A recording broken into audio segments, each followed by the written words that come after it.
नमस्कार सनातनी मित्रों। पिछले एपिसोड में हमने देखा कि अर्जुन युद्ध भूमि पर विषाद से भर गए और उनका धनुष गिर पड़ा। आज हम प्रवेश करते हैं गीता के दूसरे अध्याय सांख्य योग में, जहां भगवान श्री कृष्ण पहली बार अपने दिव्य उपदेश का आरंभ करते हैं।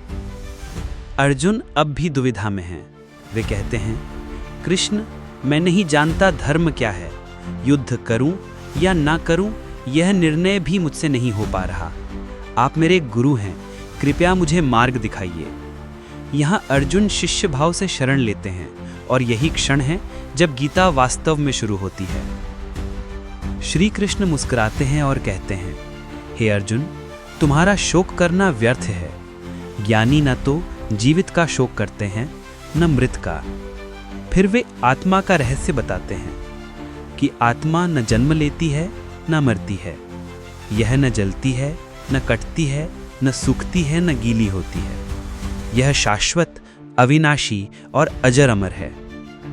आत्मा और शरीर का भेद कृष्ण समझाते हैं। जैसे मनुष्य पुराने वस्त्र छोड़कर नए वस्त्र धारण करता है, वैसे ही आत्मा पुराने शरीर को त्याग कर नया शरीर लेती है। मृत्यु निश्चित है जन्मे हुए के लिए और जन्म निश्चित है मरे हुए के लिए, तो इस पर शोक क्यों? वे अर्जुन को याद दिलाते हैं कि वो क्षत्रिय हैं। क्षत्रिय का धर्म है धर्म युद्ध करना।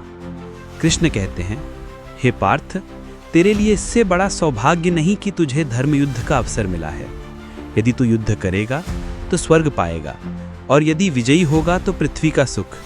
इसलिए उठ और निश्चय पूर्वक युद्ध कर। कर्म का महत्व। इसके बाद कृष्ण कर्म का रहस्य बताते हैं कि तेरा अधिकार केवल कर्म करने में है, फल पर नहीं। फल की चिंता मत कर, कर्म कर। निष्काम भाव से कर्म करने वाला ही सच्चा योगी है। यहाँ भगवान पहली बार गीता का मुख्य सिद्धांत देते हैं, कर्म योग, यानी कर्म करते रहो लेकिन मोह और परिणाम की आसक्ति से मुक्त होकर। स्थिर बुद्धि योगी। कृष्ण आगे कहते हैं, जो सुख दुख, लाभ हानि, जय पराजय में समान रहता है, वही सच्चा योगी है। स्थिर बुद्धि वाला मनुष्य मोह और शंका से मुक्त होकर परम शांति को प्राप्त करता है।